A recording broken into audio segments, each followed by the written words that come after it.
So there's this story that I heard on another site with this pastor and his church member, and she was so upset.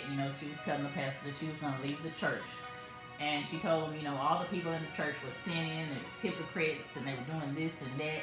So I'm taking my entire family and we're leaving. And the pastor, of course, he was upset, but he told her, I want you to do one thing first before you leave. He said, I want you to take this glass of water, and I need you to walk around the church without spilling one drop of the water, and then come back to me. Walk around the entire church. So she did it. She was confused at first why he wanted her to do it, but she went ahead and did it. So once she was done, she returned back to the pastor. Pastor, I'm back. I'm done. I didn't spill not one drip.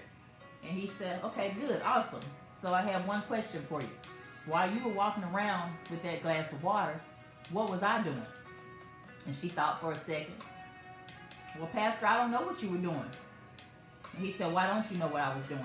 And she was like, well, I was too focused on trying not to drop any water out of the glass.